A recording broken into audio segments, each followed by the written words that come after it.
ഫെബ്രുവരി 6 Motilal Nehru ചരമദിനം. Indian സ്വാതന്ത്ര്യ പ്രസ്ഥാനത്തിലെ ആദ്യകാല പ്രവർത്തകരിൽ പ്രമുഖനായ മോത്തിലാൽ നെഹ്റു 1931 ഫെബ്രുവരി 6 അന്തരിച്ചു. 1861 മെയ് 6 ആഗ്രയിൽ ജനിച്ച അദ്ദേഹം അലഹബാദ് ഹൈക്കോടതിയിലെ അഭിഭാഷകനും അക്കാലത്തെ ഏറ്റവും ധനികനായ ഇന്ത്യക്കാരിൽ ഒരാളുമായിരുന്നു.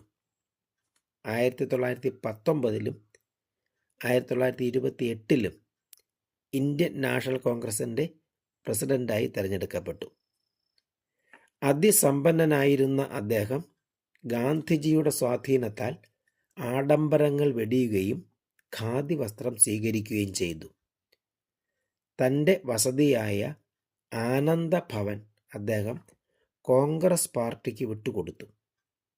മകൻ ജവഹർലാൽ നെഹ്റുവും മകൾ വിജയലക്ഷ്മി പണ്ഡിറ്റും അദ്ദേഹത്തിൻ്റെ പാത പിന്തുടർന്ന് രാഷ്ട്രീയത്തിൽ സജീവമായി. പിന്നീട് ജവഹർലാൽ നെഹ്റു ഇന്ത്യയുടെ ആദ്യ പ്രധാനമന്ത്രിയും വിജയലക്ഷ്മി പണ്ഡിറ്റ് സ്വാതന്ത്ര്യത്തിന് മുമ്പ് തന്നെ ബ്രിട്ടീഷ് ഇന്ത്യയിൽ ഒരു മന്ത്രിസ്ഥാനം വഹിച്ച ആദ്യ വനിതയും ഐക്യരാഷ്ട്രസഭ ജനറൽ അസംബ്ലിയുടെ പ്രസിഡന്റായും തിരഞ്ഞെടുക്കപ്പെട്ട ആദ്യ വനിതയുമായി.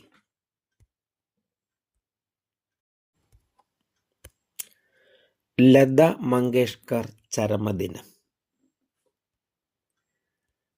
36 ഭാഷകളിലായി 40,000-ൽ അധികം ഗാനങ്ങളിലൂടെ 7 പതിറ്റാണ്ടോളം ഇന്ത്യയുടെ ഹൃദയനാദമായിരുന്ന ലതാ മങ്കേഷ്കർ 2022 ഫെബ്രുവരി 6 ന്യൂമോണിയയും കോവിഡും ബാധിച്ചതിനെ തുടർന്ന് 93 വയസ്സിൽ അന്തരിച്ചു. 1929 സെപ്റ്റംബർ 28 പ്രസിദ്ധ സംഗീതജ്ഞൻ ദീനാനാഥ് മങ്കേഷ്കറുടെ മകളായി മധ്യപ്രദേശിലെ ഇൻഡോറിൽ ജനിച്ച അവർ 13 വയസ്സിൽ സിനിമ അഭിനയ രംഗത്തെത്തുകയും പിന്നീട് ഗായികയായി മാറുകയും ചെയ്തു. 3 പ്രാവശ്യം മികച്ച ഗായികയ്ക്കുള്ള ദേശീയ പുരസ്കാരം നേടി. ഭാരതരത്നം, പത്മവിഭൂഷൺ, പത്മഭൂഷൺ, ദാദാ സാഹേബ് ഫാൽക്കെ അവാർഡ്, ഫ്രഞ്ച് സർക്കാരിൻ്റെ പരമോന്നത സിവിലിയൻ ബഹുമതിയായ ലീജിയൻ ഓഫ് ഓണർ തുടങ്ങിയ ബഹുമതികൾ ലഭിച്ചു. 1999 രാജ്യസഭാംഗമായും തിരഞ്ഞെടുക്കപ്പെട്ടു. അവിവാഹിതയായിരുന്നു. പ്രശസ്ത സംഗീതജ്ഞരായ ഹൃദയനാഥ് മങ്കേഷ്കർ, മീന ഖാദികർ, ഉഷ മങ്കേഷ്കർ, ആശാ ഭോസ്ലെ എന്നിവർ സഹോദരങ്ങളാണ്.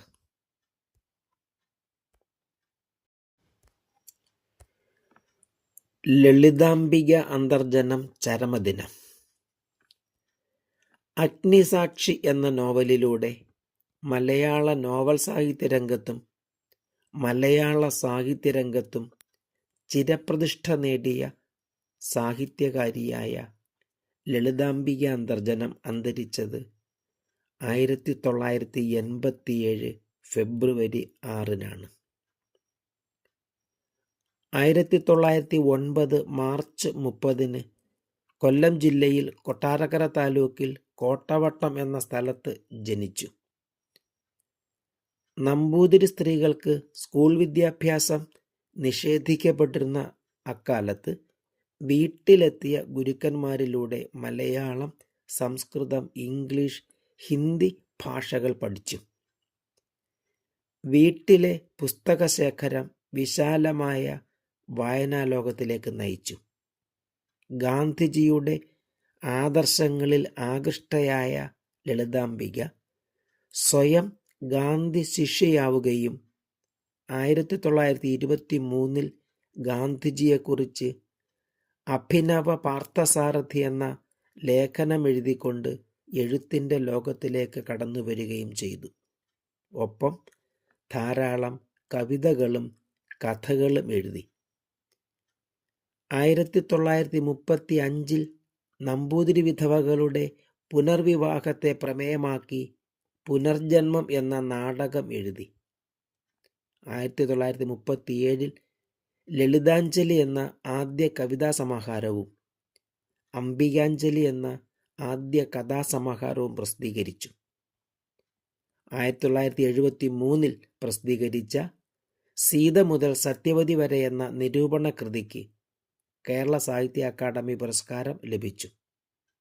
1977 പുസ്തകരൂപത്തിൽ പ്രസിദ്ധീകരിച്ച അഗ്നിസാക്ഷി എന്ന നോവൽ അതിനു മുമ്പ് തന്നെ മാതൃഭൂമി ആഴ്ചപ്പതിപ്പിൽ ഖണ്ഡശ പ്രസിദ്ധീകരിക്കപ്പെട്ടപ്പോൾ തന്നെ വലിയ ആസ്വാദക ശ്രദ്ധ നേടി.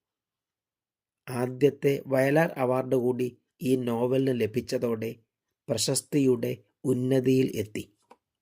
കേന്ദ്ര സാഹിത്യ അക്കാദമി അവാർഡ്, കേരള സാഹിത്യ അക്കാദമി അവാർഡ്, ഓടക്കുഴൽ അവാർഡ് തുടങ്ങിയ വിവിധ പുരസ്കാരങ്ങളും നേടി.